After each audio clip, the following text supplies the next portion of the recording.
6 freelancing lessons cost me over $8,000. Despite making $26,000 on Upwork in the past 6 months, I still lost $8,000 along the way, and some of the lessons I should have known better, others I learned the hard way. So I'm going to walk you through all 6, from scope creep disasters to clients who essentially disappeared with all of my work. So by the end of this video, you'll know exactly what to watch out for when freelancing so you don't lose money like I did. One of these actually got me almost permanently banned from Upwork, and I can guarantee you that if you're a new freelancer on Upwork, then you also might risk doing the same mistake that I did. So let me dive in. Lesson 1, no written scope document equals free work for the client. So let me tell you what I mean by this. I landed a client on Upwork, and essentially they wanted a web application built, and the budget was $1,500 and the timeline was 2 weeks. So we jumped on a Zoom call, and essentially they told me that they wanted a user dashboard, an admin panel, and all these features that were feasible. So I said, okay, sure, that sounds good. And we both agreed, and I started building the web app after we activated a contract. So here's when things actually went wrong. In week 1, I sent the client the user dashboard preview, and they replied saying that it looked great, but they asked me to add an additional feature. And I thought, okay, that sounds reasonable. It wasn't in the original plan, but it's not a huge ask from the client. So I went ahead and I actually added it in without charging them. On week 2, after finishing up the admin panel, I sent the clients another update. This time they replied, okay, listen, Zach, I love it. It looks amazing. However, we're going to need this extra feature, which I think it was user authentication through social links. And then I started thinking, hold on, this is a completely new feature and it's going to add 10 hours of work. And I essentially replied to the client saying, this wasn't part of our original discussion and it's quite a significant addition. And they said, but we did talk about this on our Zoom call. They essentially said, I thought that this would also include social logins, which were part of that. And they weren't very accurate or didn't really specify this. Now, here's the main problem. I had no written proof of what we agreed upon. It was just a Zoom call, not even recorded. There wasn't any document, no email confirming the scope of the project. So I really couldn't prove they were asking for these extra features. I ended up building the feature, and essentially because I didn't want a bad review from the client and I didn't want any conflict. So I just wanted to get the project done at this point. $1,500 project, essentially added on 10 hours. That would cost me, an extra $400 or $500. So I lost a bit of money for this project. And here's what I do now to solve this. So before I build anything, I send the client a Google Doc with the exact scope. This may include the exact features we're building, the number of pages or sections, payment schedule with timelines and milestones. And then I just ask them to review the scope. And if everything is correct, then we can go ahead and start a contract. So now I have written proof. And when they say, can you just add this in? I typically reply, that's not in the original scope of the document that we agreed upon. And I can add it, but it will be an additional X amount of dollars. It's going to increase the timeline. And I just asked them, would you like me to send an updated scope, an invoice? And 90% of the time they just say, oh, never mind, because they realize it's not free. So the scope document is your protection. It's your reference and it's your proof. So never start a project without one, ever. Just quickly, if you want to avoid making all these mistakes, I teach all of this in my Skool community, Vibe Coding School, which is a accountability program to land your first client using Vibe coding tools. So in here, you'll get scope document templates, client vetting checklists, and also a complete Upwork strategy and also proposal templates. So it's a $30 per month membership fee and with a money back guarantee. So the link is in the description below. While you're at it, hit that subscribe button, drop a like on this video, and leave a comment telling me which lesson hits you the hardest. So I do read every single comment, and yeah, let's go on to the next lesson. Lesson 2, always overestimate your time by 15 to 20%. This one cost me money on almost every project until I learned this rule. So here's what happens. You're building something and you think, okay, this feature will take 5 hours. So you tell the client this will be 5 hours of work at $50 per hour. So essentially you end up charging them for $250 in total. But here's what actually happens. So you start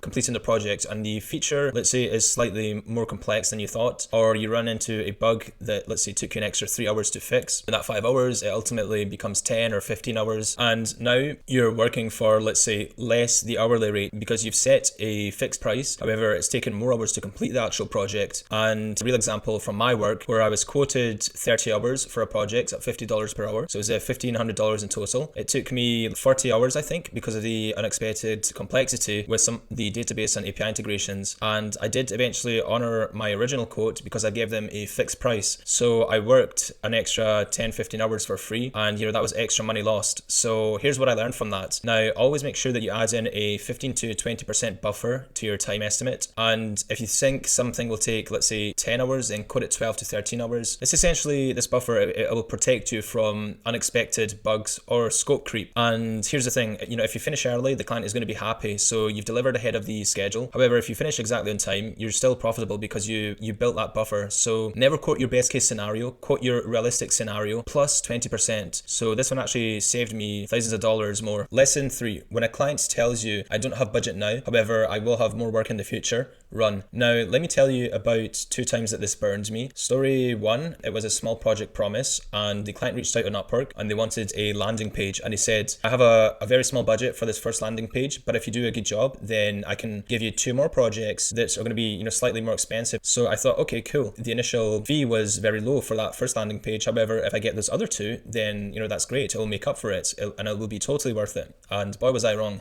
On top of that, they had a tight deadline, so it needed all to be done in 3 days. So I took it, I rushed it, and I did deliver, and they loved it, and I got a 5-star review. Then I waited for those 2 future projects, and I ended following up with the client, and I asked them, hey, are you ready to start those other projects? And they replied, oh, we're still figuring out the budget, and we'll let you know. And I never heard from the client again. So essentially, I completed that small project for a very low fee, and I probably lost, a few $100s in that one. The second story, which is actually what I like to call the equity trap, which is quite common, was another client approached me with essentially a startup idea, and they wanted me to build the application, and they basically said that they could not pay me upfront, but they could give me revenue share or equity, and they ended up pitching me their big vision, the typical phrase, this is going to be huge and you'll make more money than a freelance fee. And I thought, if this actually takes off, equity could be worth thousands, if not more. So I did agree. I built their initial MVP for not a large fee. It didn't take long, and the startup essentially was dead in just a matter of a few months. There was no market demand for it, no revenue, no equity payout, nothing. So I lost a bit of money on that, and essentially what I learned was future promises, they just don't pay the bills. If someone says more work later or equity, or when we get funding, that's just code for I don't value your work enough to pay fairly now, and charge what you're worth now, not later. If they can't afford you now, then they're not your client. I don't take future work promises anymore, and it's either cash up front or no deal. Lesson 4, always check the client's review history before accepting a job. Now, this one seems obvious. However, one of my friends actually ignored this and they ultimately paid the price. So they basically found a client on Upwork, and the budget was really good, and it was an interesting project, and they were very excited to get started. And then they checked their reviews from other freelancers, and there was like a 3-star review and a few 2-star reviews, and the comments freelancers were essentially something along the line of, the client is difficult to work with and he changes the requirements constantly, and he even refused in one scenario to make the final payment. So my friend thought, okay, they might be different, they can handle a difficult client and they'll just communicate really well and do a better job. However, it wasn't different, and they had a terrible experience. They ended up changing their requirements, the client, every 3 days, and nothing my friend built was good enough. So they blamed my friend for things essentially outside of his control, and at the end they left him with a 2-star review despite them doing everything that the client asked for. So it ultimately damaged their Upwork reputation. So here's what you should do now to avoid that type of client. Just make sure you check the client's review history and that they've got enough jobs where freelancers have actually give them reviews. If they have, let's say, an average review rate of, let's say, less than 4, then I will not work with that client. It just tells me that, especially if it's a lot of reviews, it just tells me that he might be difficult to work with, and I don't have to deal with that. Especially when, there's a demand for your services. Why would you want to work with someone that's difficult to work with when you can just work with someone that's, the opposite, that's easygoing? Yeah, it's just not worth it. And ultimately, you should vet clients like they vet you. It's that simple. Lesson 5, never ever move the conversation off Upwork. So this one actually almost got me banned, and essentially what happened was client messaged me saying that they wanted to move out the project outside of Upwork, and they asked for my email, and they just said, yeah, well, I'll pay you directly. because that way they don't have to pay Upwork fees and I don't have to pay commission, which sounds great, obviously. This is against Upwork's terms of services, and if they catch you, you'll get permanently banned. So, that means you don't get access to all those clients that the platform provides. And yeah, even worse, you just lose all the platform protection. So here's the lesson. Upwork fees are insurance. That 10-15% fee, it's a protection from bad clients. Make sure you keep everything on the platform, messages, payments, file sharing. And if a client asks to move off of Upwork, just politely decline. Just say you prefer keeping everything on Upwork, and if they insist, then just ignore it. It's just not worth the risk. And just basically think of that commission as the cheapest insurance you'll ever buy. And in some cases, I've been flagged for sharing